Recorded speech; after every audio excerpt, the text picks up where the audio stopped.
This is by far the most dangerous thing that Donald Trump has said this year, and we're going to get into it in today's episode, so stay tuned for my thoughts on that. In this episode, we're going to be talking about Donald Trump's fixation on Greenland, his desire to annex this semi-autonomous nation, despite the fact that this country keeps saying that it is not for sale, despite the fact that NATO allies have asked him to back off and stand down, despite the fact that Americans do not want another war, they do not want another piece of debt added to their already growing $38 trillion national debt, but he will not stop. Now, in my last episode, I noted that I would be having this conversation about Greenland, and many of you took umbrage to the fact that I was critical of the Trump administration. You were upset that I even said that he should not have gone into Venezuela and kidnapped Nicolas Maduro, and you asked me to not deal with this topic. Well, I don't know if you all have been watching my channel from the beginning, but I'm going to say this once again.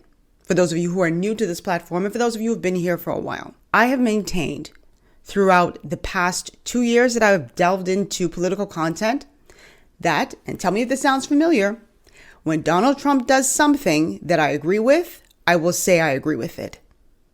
And when Donald Trump does something I disagree with, I will say I disagree with it. You see, many of you logged onto my channel and thumbs up my video and commented and subscribed when I said something positive about Donald Trump. Like when I took the position that his decision to put the National Guard here in Washington, D.C., where I live, was a positive thing that was yielding results. You had no issue with that.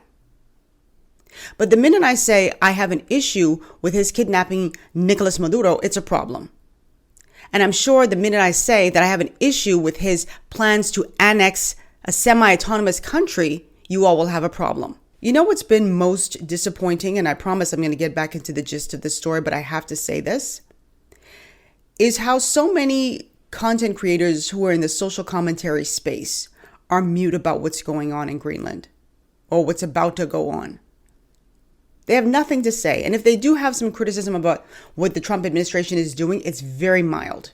And then they quickly move on to something else because they know that this is not the territory that their viewers want them to delve in. I said to a fellow content creator a year ago, I believe it was a year ago, that I feel sorry for the content creators who build their platforms with one set of brick.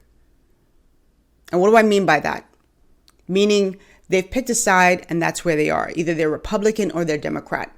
There's no nuance there. They don't have the latitude to criticize their own side. They don't have the latitude to criticize their party because they know that their viewers, their audience will turn on them. But back to Donald Trump. Donald Trump has said something so insane, so dangerous that it makes everything else that he's done and said look tame. He is talking about going into a semi-autonomous country and annexing it because he needs it. And I said this in the last video. And I'm going to be honest, one of the reasons why he says he needs it, I do understand. But I do not support going in and taking somebody else's country because they have made it very clear, painfully clear, obviously clear that they are not interested in being a part of the United States. Well, after meeting at the White House today, officials from Denmark and Greenland are holding strong that Greenland is not for sale. This comes as tensions escalate with the Trump administration insisting the U.S. needs Greenland for national security. ABC's Christiane Cordero has more. After an hours-long meeting with Secretary of State Marco Rubio and Vice President J.D. Vance at the White House today, a clear message from Denmark and Greenland. Ideas that would not respect territorial integrity of the Kingdom of Denmark and the right of self-determination of the Greenlandic people are, of course, totally unacceptable. The Trump administration has said for months that it wants to acquire Greenland for national security. The president falsely claims China and Russia are building a military presence off the coast of Greenland, which Arctic researchers have refuted. If we don't go in, Russia's going to go in and China's going to go in. And there's not a thing that Denmark can do about it, but we can do everything about it. Denmark and Greenland point to the NATO alliance to address any security concerns. The president has made his view clear, and we have a different position. We, the Kingdom of Denmark, continue to believe that also the long-term security of Greenland can be ensured inside the current framework. At the U.S. Embassy in Copenhagen today, protesters show their support for Greenland's sovereignty and their concern President Trump will follow through on his promise. I'm afraid that he will destroy the NATO alliance, and he threatens our kingdom and the Greenlanders. So let's just start here. First of all, Greenland is not unclaimed territory. For those of you who thinks that he can just barge in there and takes whatever he wants, like he's some conqueror, he still has to abide by UN charters. And those UN charters prohibit a country from going in and taking a country by force or coercion. Greenlanders also have the right to self-determination. It's not Denmark's choice. It's their choice whether they want to be a part of the United States or not. And they've said they don't. I mean, if you go across social media, you'll see so many people in Greenland, so many people around the world, Greenlanders who are around the world saying we don't want to be a part of the United States. So I've seen some people say, well, the U.S. does have the right to go in there and buy it if they wanted to sell, perhaps. But that doesn't happen anymore. I know, when you look at history, you look at instances like the Louisiana Purchase or the fact that the United States purchased Alaska from Russia. Yes, those happened, but these are different times. And as I mentioned earlier, these people have the right to self-determination in determining whether they want to even be a part of another country or not. And it's very disheartening. And I don't even think disheartening is a strong enough word for me. Just to see so many folks online who are like, if we want it, we'll take it. Like, what kind of colonialist mindset is that? What kind of bully mind? If I want your lunch money, I'll just take it. Imagine you are a country, a small country of 100,000 people, 200,000 people, and some country just barges in and says they're just going to take you. Imagine you're a county here in the United States and some country just says, you know what, we're just going to take your state. There's some of you who, when you get an eviction notice on your door, you lose your mind. Or when the bank comes and takes your house that you invested some money in, you lose your mind. But you think it's okay for a country who is not revered by the world right now. Be honest with you. And that's all entirely due to our leadership right now. You think it's okay for them to just move into a country and just take it. Now, usually I don't lean into hyperbole. I'm not a hyperbolic person. And I've heard people say, during Donald Trump's run for re-election that, he was dangerous. And, I would listen to the context in which they were talking. And I'd say, yeah, maybe that's dangerous. Nah, not so much this. But I can tell you a statement that he made recently that gave me significant pause. And it was his quote that his power in the U.S. is, quote, limited by my own morality. President Trump has been briefed on options for military strikes inside Iran as he considers following through on threats to respond to Iran's crackdown on protesters. It comes just days after we got a glimpse into President Trump's worldview in an interview with the New York Times. Do you see any checks on your power on the world stage? Is there anything that could stop you if you wanted to? Yeah, there's one thing, my own morality, my own mind. It's the only thing that can stop, and that's law. Very good. I don't need international law. I'm not looking to hurt people. Eugene Robinson is back with us. Okay, Eugene, my own morality, my own mind. I wrote on my Substack that this guy is basically, he is a moral void. And the idea that we're going to rely on his morality for foreign policy or even domestic policy, for that matter. Well, if Donald Trump's morality is the only thing that stands between us and the abyss, then heaven help us. Heaven help us all. My parachute. However, who's stopping him, right? I mean, right. So theoretically, there's Congress. Theoretically, Congress can say, no, this is not authorized. Stop it. You can't do this. You can't do that. And Congress has the power constitutionally to declare war or not to declare war. They have the power of the purse. So Congress could stop him, but it's refusing to lift a finger.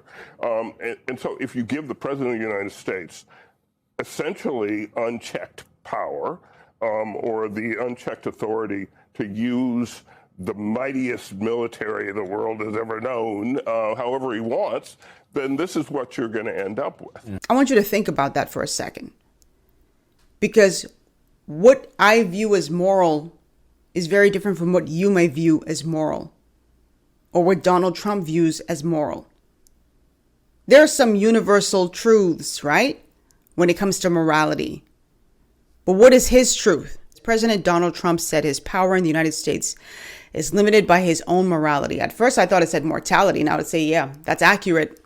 It is limited by your mortality, your power. Because if you drop dead today, the end of your power. But that it goes without saying that he's also restricted by the Constitution. He doesn't listen to anyone or anything. So, him saying that it goes without saying that it's also restricted by the Constitution means nothing.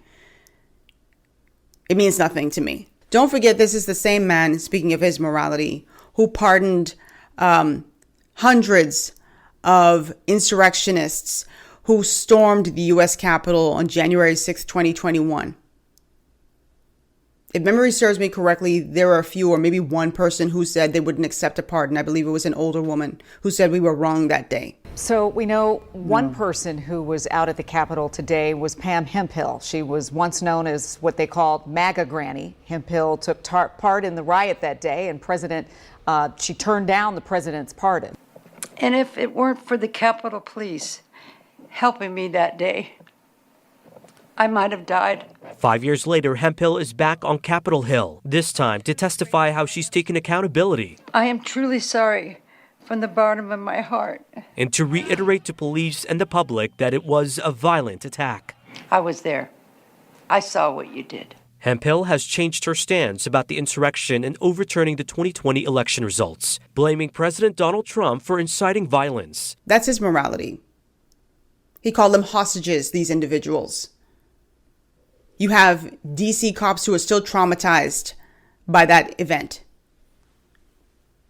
That's his morality. So now I want to talk about the cost, the $700 billion cost that they're already floating around, saying that that was what it could cost to buy Greenland. Now, mind you, again, Greenland has said it's not for sale. So I don't even know what they're doing these projections for about what it's going to cost.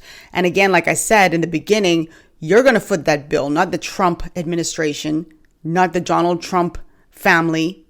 You're going to foot that bill.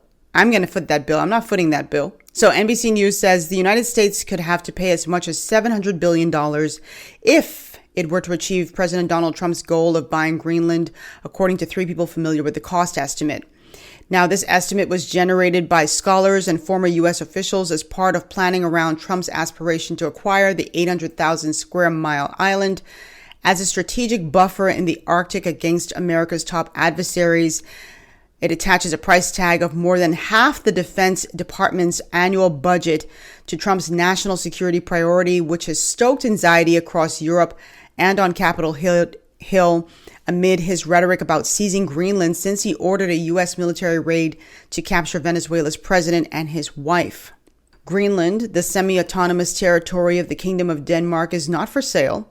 Officials from Denmark and Greenland have rejected Trump's claims that the U.S. will acquire Greenland one way or the other.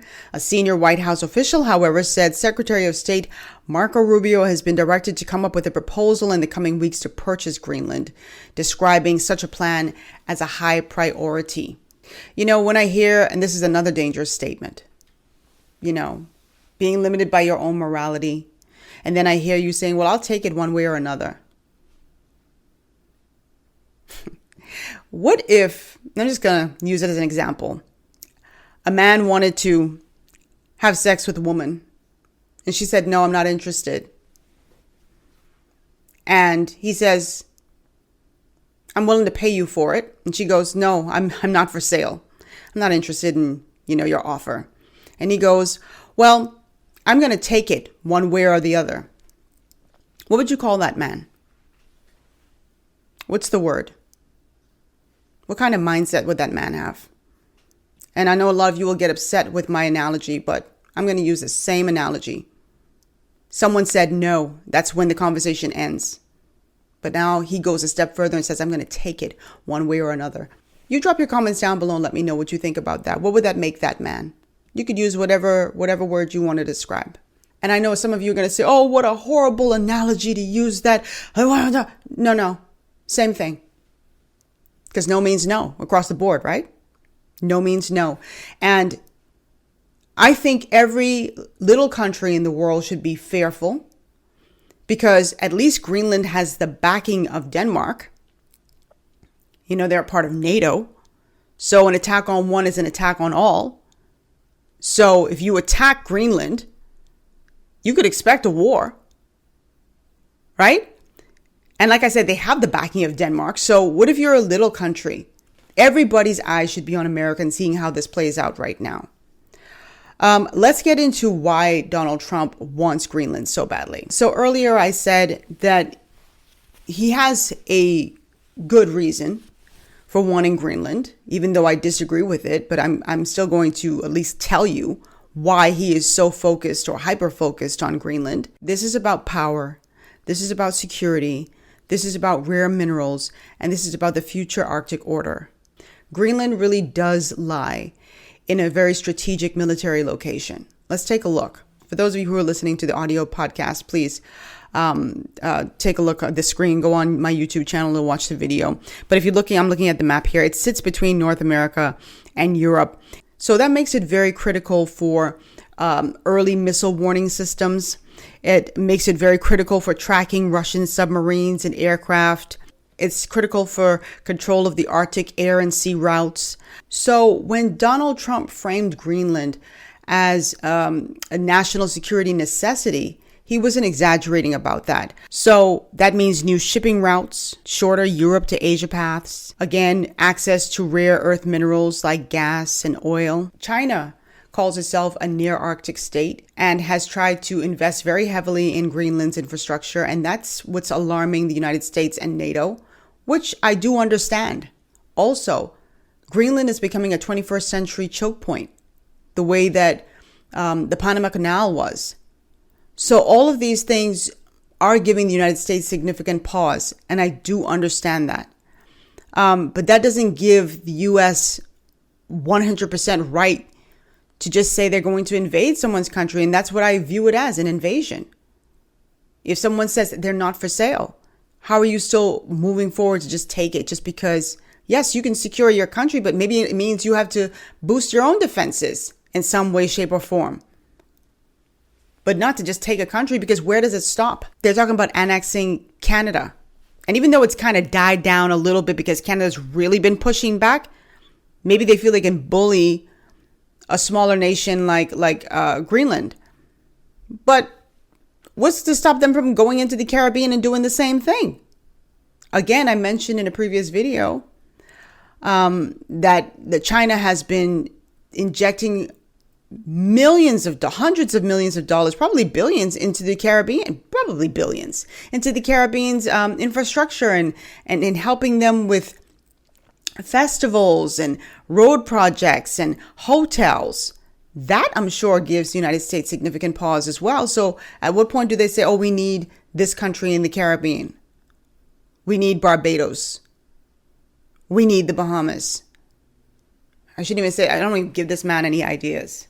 And here's the third point. Greenland has been really angling to have complete autonomy, not semi-autonomy, complete autonomy from Denmark. They want full independence, and they don't want a new overseer. So if I'm trying to break free from Denmark, what makes you think that I want to be aligned with any other country, especially the United States right now? And I'll tell you why all of this, besides the fact that it's just shocking, really alarmed a lot of countries around the world, a lot of NATO allies. Because number one, the borders might be questioned again. Security guarantees might be transactional. Your sovereignty might be dependent on your usefulness to the United States. Seeing this image on the screen that was posted by Katie Miller, who is the wife of Stephen Miller, one of Trump's closest advisors. Y'all need to read up on that man and understand who is constantly whispering in Donald Trump's ears. It would give you significant pause. But his wife posted this image that really pissed off a lot of people, with the map of Greenland draped in the United States flag and one word in all caps, soon. And I'm sure during her conversations with Mr. Miller, and he is Trump's trusted advisor, that he's telling her what the deal is. So here's the bottom line. Legally, Donald Trump cannot just go in and annex Greenland. And to do so would be violating international law. Now, I know a lot of you all don't give two you-know-whats about international law or anything, because you just like your guy exhibiting his power and going in and doing whatever the hell he wants. But there are rules to this. Drop your comments down below. Let me know what you think. This was a pretty lengthy video. I was just disgusted by this, as I usually am when things like this happen. I want no wars. I think that's what Donald Trump promised. You know, we are all trying to keep our heads above water financially. Nobody needs anything sent into a tailspin at this point. I want more allies than enemies for this country. And Americans as a whole, I feel like the majority of them do not want this. They do not. And for the folks who will come in and say, oh, you don't understand anything because you're not a geopolitical expert, neither are you. Some of you don't know a damn thing about geopolitics. All you know is you support this side, and anybody who opposes this side is a problem. And I don't need to be a geopolitical expert to know that going in and annexing someone's home is wrong. And for those of you who go online and you're afraid to say that, don't be afraid. You're going to be on a platform like this, show some balls, have some guts. If the comments bother you, don't read them. You don't have to read the comments. People get nasty with you, block them. But don't stay silent. And let me tell you something before I go. A lot of folks are so weak-minded. Such cowards that they wait for everybody to jump on board before they say, oh, you're in the wrong. They need to move like a mob. I always gravitate towards the lone voice in the wilderness saying, and I'm not saying it's me, I'm just saying the individual who sounds the alarm and then they got to take the barrage of attacks from people. I respect those people. And I don't care if this video does 4 views or 4 million. I still speak my piece.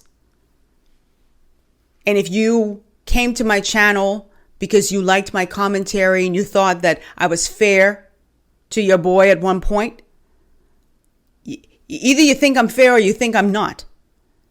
But you don't get to say I'm fair when I'm saying something that you agree with. And the minute I say something you disagree with, I'm unfair and you're out of here. I don't run a dictatorship around here. You're free to come and go as you please. I respect the people because there's a growing group of Republicans who are not in favor of these things that Donald Trump is doing, and they're speaking out. I tip my hat to you all. I like an independent thinker. I like people who can say, I support this party. I voted for this, but I didn't vote for that. You don't have to be 100% in alignment with anybody. I love my family. You think I'm always in alignment with them? You think they're always in alignment with me? Y'all tripping if y'all think someone has to always be in line with what Donald Trump says or does. I actually respect you more when you can say, when you can show that you're thinking, when you can say, no, I don't agree with this. Or if you do agree, say it from the positions that you do rather than just attacking someone. It's stupid. It's dumb is what it is. What are you attacking the host for? What are you attacking the people in the comment section for? It's supposed to be dialogue. And some of you aren't. It's like y'all are immature. You don't know how to express yourselves. And not all of you, because there are some of you who are very polite and saying, hey, I disagree with you. I think you got it wrong, but still a follower, still a supporter. It's the same thing over and over. And again, to my fellow YouTubers who were so afraid of the mob that you stay quiet, whispering in secret, like, I don't agree with what he's saying, but I'm not trying to upset my audience. And that's weak.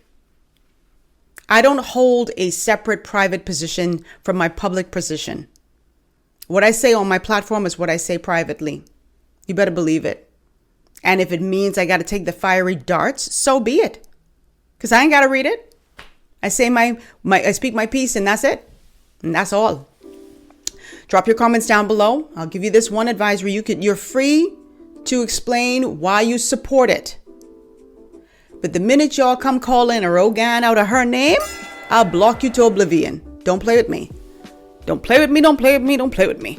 I'll see you guys in the next episode. Bye. Toodles.